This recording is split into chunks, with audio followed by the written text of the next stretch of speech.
जय श्री राधे दोस्तों, केपी की वाणी चैनल में आपका स्वागत है। माता रानी का आशीर्वाद पाने हेतु कमेंट में जय माता दी अवश्य लिखे। वहीं अगर आप महाकाल के भक्त हैं तो कमेंट में हर हर महादेव अवश्य लिखे।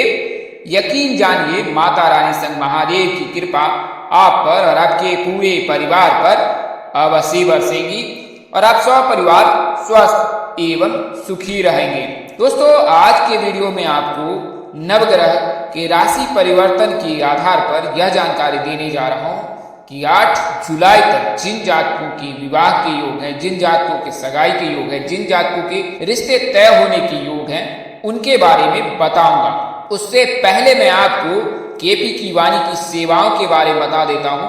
तो जैसा कि आपको पूर्व से ज्ञात है, केपी की वाणी एक ऐसा चैनल है जिस पर केवल और केवल विवाह संबंध की जानकारी दी जाती है। जो नए सब्सक्राइबर हैं, जो नए व्यूअर्स हैं, उन्हें मैं बता दूं कि अब आप केपी की वाणी से अपनी शादी की कुंडली भी बनवा सकते हैं या दिखवा सकते हैं। इसमें आपको शादी से संबंधित सभी प्रकार की जानकारी मिल जाएगी कि आपकी शादी कब होगी, कहाँ होगी, कैसे होगी, किससे होगी, किस दिशा में होगी, कितनी दूरी पर होगी, किस नाम से होगी, किस राशि से करनी चाहिए, जीवन साथी का रंग रूप स्वरूप स्वभाव और उनका करियर कैसा होगा, आपका करियर कैसा होगा, ससुराल में घर द्वार कैसे होंगे, पति कितना पढ़ा लिखा होगा, पत्नी कितनी पढ़ी लिखी होगी। यह सभी जानकारी जो है आप केपी की वाणी से प्राप्त कर सकते हैं। इसके लिए मामूली शुल्क ली जाती है जिसे आप मेहनताना समझ सकते हैं। केपी की वाणी से जुड़ने के लिए आप 8521835670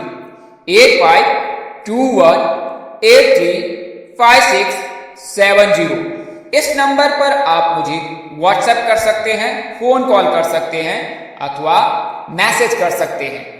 अगर नंबर जल्दबाजी में निकल गया है तो मैं आपको नंबर एक बार और दोहरा देता हूं, 8521835670। आप डिस्क्रिप्शन बॉक्स में भी आराम से नंबर नोट कर सकते हैं। ऐसे जातक जिनकी शादी तय हो चुकी है, तय होने वाली है, वे अपनी कुंडली मिलान अवश्य करा ले। इससे विवाह उपरांत वैवाहिक जीवन की जानकारी प्राप्त हो जाती है। नारी दोष, भकुर दोष और मांगलिक बलि होने पर शादी के उपरांत वैवाहिक जीवन में परेशानी आती है तो आप अपने नजदीक के किसी प्रकांड पंडित व ज्योतिष से संपर्क कर सकते हैं, अन्यथा केपी की वाणी पर आपका स्वागत है। वहीं आप अपने बच्चे की कुंडली बनवा सकते हैं, उसका नामकरण करा सकते हैं। सगाई मुहूर्त, विवाह मुहूर्त, उपनयन तिथि, संपत्ति क्रय तिथि, वाहन क्रय तिथि, गृह प्रवेश तिथि, सभी तरह की जानकारी जो है आप केपी की वाणी से उचित शुल्क पर प्राप्त कर सकते हैं। तो आप एक बार केपी की वाणी से अवश्य संपर्क करें। आइए अब वीडियो में आगे बढ़ते हैं। तो आइए, उससे पहले मैं आपको कुछ महत्वपूर्ण जानकारी दे देता हूं विवाह संबंध को लेकर, तिथि को लेकर, दिन को लेकर, मुहूर्त को लेकर, राशि को लेकर, तारा, सूर्य भ्रमण आदि सभी जानकारी का ज्ञान अवश्य रखें। लड़के या लड़की का विवाह कराते हैं तो वैवाहिक जीवन उनका बेहतर और खुशनुमा बीतता है। तो शुभ दिन कौन सा होता है? तो ज्योतिषों की माने तो सोमवार, बुधवार, गुरुवार और शुक्रवार का दिन बेहद ही शुभ होता है विवाह और सगाई के लिए। वहीं मंगलवार का दिन शुभ नहीं माना जाता, इसके लिए भी मंगलवार की तिथि भूल कर भी विवाह निश्चित तय न करें। शुभ तिथियां कौन सी है? आइए अब शुभ तिथियां जान लें। तो द्वितीया, तृतीया, पंचमी, सप्तमी, एकादशी और त्रयोदशी का दिन शुभ माना जाता है या त्रयोदशी की तिथि शुभ होती है। शुभ मुहूर्त अभिजात मुहूर्त है और गोधूली बेला है, जबकि शुभ लग्न राशि मिथुन, कन्या और तुला है। शुभ तारा गुरु और शुक्र है और दोनों का उदय रहना बहुत ही अनिवार्य है। शास्त्रों में ऐसा कहा गया है कि गुरु और शुक्र का उदय रहने के पश्चात ही विवाह के योग बनते हैं और उदय रहने पर ही विवाह करनी चाहिए। सूर्य का भ्रमण किन राशियों में होना चाहिए? तो मेष, वृषभ, मिथुन, वृश्चिक, मकर और कुंभ राशि में, जबकि शुभ नक्षत्र रोहिणी, मृगशिरा, मघा, उत्तर फाल्गुनी, हस्त, स्वाति, अनुराधा, मूल, उत्तराषाढ़ा, उत्तर भाद्रपद एवं रेवती है। शुभ करण कौन सा होता है? तो बाबा, करणी, कौलभ, तैतला, गारो, वनिजाकरण, आदि शुभकरण है। शुभ योग कौन होते हैं? तो प्रीति योग, सौभाग्य योग, हर्षण योग, ये सारे शुभ योग माने जाते हैं। आइए कुछ अन्य जानकारी दे दूं। दो कन्या का विवाह एक समय हो सकता है परंतु एक साथ नहीं, यानी 1 महीने में हो सकता है, 2 महीने में अंतराल पर हो सकता है, किंतु एक मंडप पर 2 कन्याओं की शादी नहीं होनी चाहिए। एक कन्या का वैवाहिक कृत समाप्त होने के पश्चात द्वार भेद और आचार्य भेद के जरिए 2 कन्या का विवाह हो सकता है। एक समय में 2 शुभ कर्म करना उत्तम नहीं माना जाता है। उसमें भी कन्या के विवाह के अनंतर पुत्र का विवाह हो सकता है, किंतु पुत्र विवाह के अनंतर पुत्री का विवाह 6 महीने तक नहीं करनी चाहिए। शास्त्र में पुत्र विवाह के अनंतर पुत्री के विवाह की जो तिथि या अनुमानित समय है वो 6 महीने तक दिया गया है। इसका अवश्य ख्याल रखें। 1 वर्ष में सहोदर भाई अथवा बहनों का विवाह शुभ नहीं माना जाता है, यानी अगर जुड़वा भाई बहन है तो एक ही वर्ष में उनके विवाह बिल्कुल ना करें। वर्ष भेद अवश्य ध्यान रखें। समान गोत्र और समान प्रवर वाली कन्या के साथ विवाह नहीं करना चाहिए।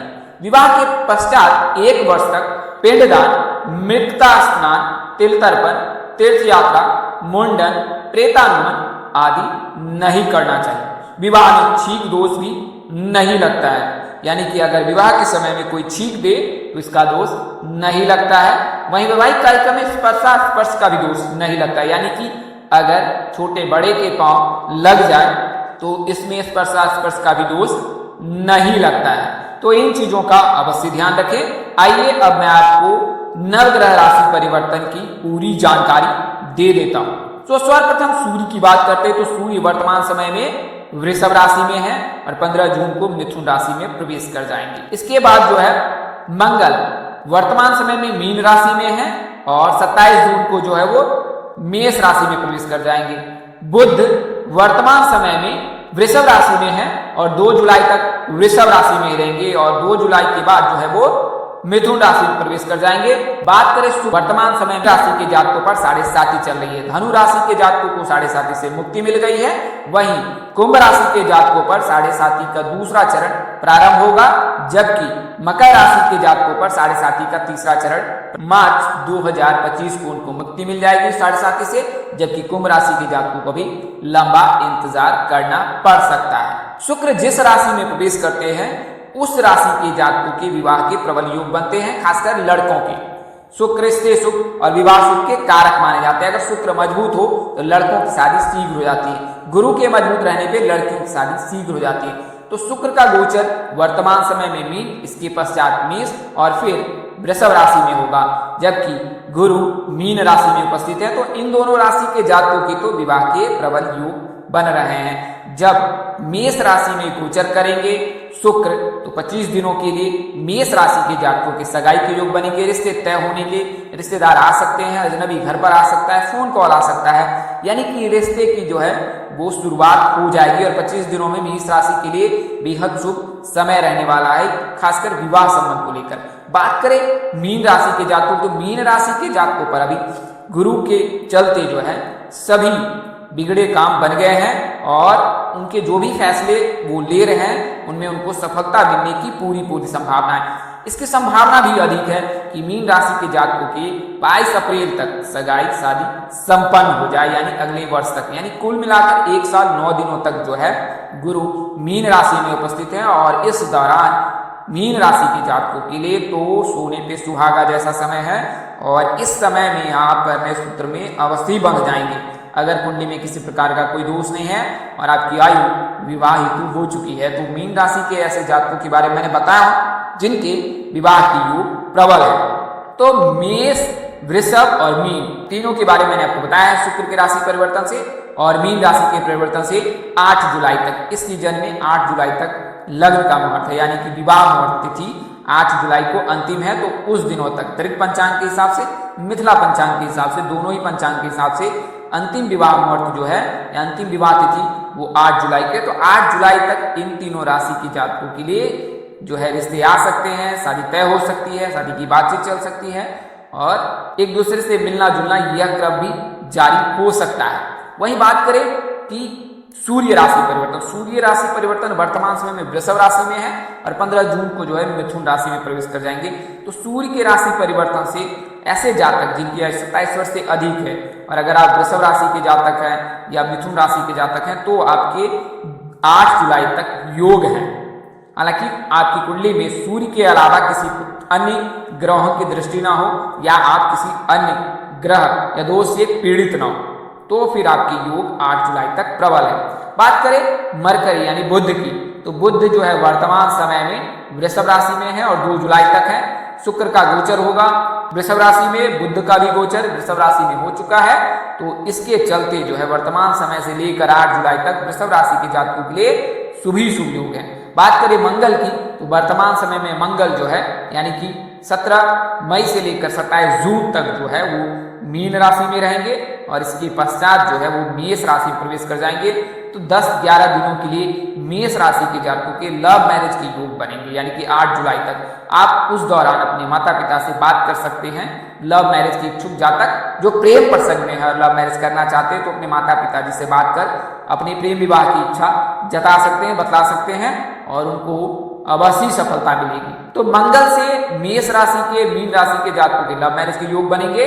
वही बुध से, शुक्र से, गुरु से इनके रहने से जो है वो अरेंज मैरिज के योग बनेंगे। बात करें राहु और शनि की, तो अगर सप्तमेश में राहु स्वामी बन बैठा है, लग्न में राहु की दृष्टि है और अंतर्दशा भी राहु की चल रही है, तो ऐसी परिस्थिति में राहु यानी कि मेष राशि के जातकों के योग हैं। इसके अलावा ऐसे जातक जिनके सप्तमेश स्वामी राहु है, लग्नेश स्वामी राहु है, उसकी दृष्टि है और अंतर्दशा चल रहा है उनकी कुंडली पर राहु की, केतु की, तो उनके भी विवाह के योग हैं। बात करें शनि की, तो शनि अगर सप्तम भाव में दृष्टि बना दी जिस जातक की और उसकी आयु 30 वर्ष से अधिक है तो उसके विवाह के योग बन रहे हैं 8 जुलाई तक। तो मैंने आपको इस वीडियो में उन 4 राशियों को विस्तार से बताया जिनके विवाह के योग 8 जुलाई तक बन रहे हैं। तो दोस्तों इस वीडियो में बताई गई जानकारी ज्योतिष, पंचांग, मान्यताओं, धर्म ग्रंथों, ग्रह राशि परिवर्तन के आधार पर दिए हैं। हमारा उद्देश्य महज आपको सूचना पहुंचाना है, आप इसे सूचना हेतु लें। इसके अतिरिक्त अगर आप इनको मानते हैं, अपनाते हैं अथवा उपयोग करते हैं तो इसके आप स्वयं जिम्मेदार हैं।